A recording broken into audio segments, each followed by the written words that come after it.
Samajwadi party से फिरोजाबाद के प्रत्याशी अक्षय यादव इस वक्त मतदान करके निकल रहे हैं। अक्षय जी, क्या कहेंगे, किस तरह का है ये चुनाव, किन मुद्दों पे? बिल्कुल, हम लोगों ने वोट डाला है विकास के लिए, नौजवानों के लिए, महिलाओं के लिए और देश के लिए।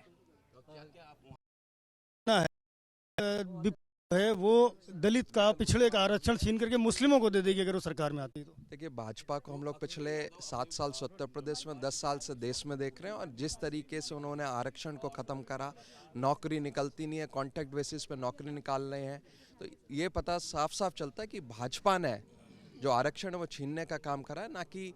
और हम लोगों ने तो हमेशा आरक्षण के पक्ष में रहे हैं, और जब नई सरकार बनेगी जो आरक्षण पूरे नहीं हो पा रहे उनको भी पूरा करने का काम कराएंगे। वो ये कह रहे हैं कि अगर हमें आरक्षण खत्म ही कर देना होता तो 10 साल से हम सरकार में थे, बहुमत में थे। 10 साल से खत्म कर रखा है, नौकरी निकालते ही नहीं है तो आरक्षण देना नहीं पड़ेगा, एक तरीके से खत्म ही कर रखा है। फिरोजाबाद से समाजवादी पार्टी के प्रत्याशी अक्षय यादव मतदान करके आए हैं। अक्षय जी, क्या कहेंगे, इस बार किन मुद्दों पर चुनाव?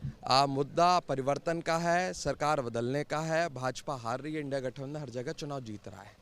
लेकिन आप लोग ये भी कहते रहे कि संविधान को बचाने का भी चुनाव है ये। जी बिल्कुल, संविधान को बचाने का है, नौजवानों को नौकरी मिले, किसानों को एमएसपी की गारंटी मिले, ये भी मुद्दे हैं, और विकास का मुद्दा भी है जिस पर हम लोग चुनाव लड़ रहे हैं। तो राम का भी है, मुख्यमंत्री योगी आदित्यनाथ का ये कहना है कि ये चुनाव रामद्रोहियों और राम भक्तों के बीच में है। ये चुनाव जो देश से प्यार करते हैं वो संविधान को बचाएंगे और इंडिया गठबंधन के पक्ष में वोट डालने का काम। प्रतिशत पिछले 2 चरणों में काफी कम हुआ, क्या लगता है इसका क्या वजह है, और इस चरण में क्या उम्मीद करते हैं? हम लोगों ने मतदाताओं को जागरूक करा है, और इस बार मतदाता ज़्यादा निकलेगा। फिरोजाबाद में हम क्या माने?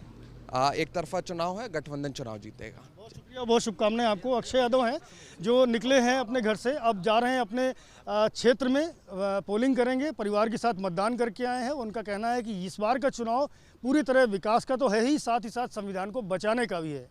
प्रोफेसर राम गोपाल यादव इस वक्त मतदान करके आए। प्रोफेसर, अब क्या लगता है इस बार का चुनाव किन मुद्दों पर? आप वोट कास्ट कर भैया क्या कर रहे हैं यार आप? संविधान को बचाने के लिए, आरक्षण को बचाने के लिए, रोजगार दिलाने के लिए, और लोगों के जीवन और संपत्ति की रक्षा करने के लिए। प्रधानमंत्री कह रहे हैं कि ऐसा कुछ होता तो हम 10 साल से बहुमत में थे, हम कभी भी संविधान बदल सकते। ऐसा सत्ता धीरे धीरे आदमी के दिमाग को जो है दूसरी तरफ ले जाती है, अब बढ़ती हो गई। मुस्लिमों को आरक्षण देने की बात कर रहे हैं कि दलितों का और पिछड़ों का आरक्षण छीन करके मुस्लिमों को दे दिया जाए। कर्नाटक का एग्जाम्पल देते हैं।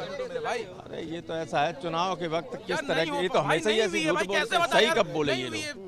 मतदान प्रतिशत को लेकर क्या कहेंगे, क्यों गिर रहा प्रोफेसर साहब मतदान प्रतिशत? 2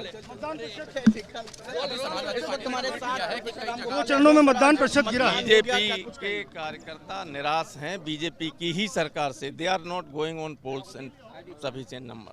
बहुत शुक्रिया हमसे बात करने के लिए। तो प्रोफेसर राम गोपाल यादव हैं जिनका कहना है कि भारतीय जनता पार्टी के जो वोटर हैं वो निराश हैं, और इसी कारण जो पोलिंग परसेंटेज कम हो रहा है वो कहीं ना कहीं भाजपा के वोटर हैं जो मतदान करने नहीं जा रहे हैं। मुलायम सिंह यादव के छोटे भाई अभय राम यादव इस वक्त मतदान करने जा रहे हैं। क्या कहेंगे दादा, क्या मन में है, मुद्दे क्या लेके जा रहे हैं? तो जीतने की है, लेकिन वोट डाले तब अच्छा, किस तरह का माहौल देख रहे हैं? पहली बार नेताजी के ना रहने पर चुनाव हो रहा है। नेताजी के तो और बढ़िया चुनाव में वो है, सही है। हाँ।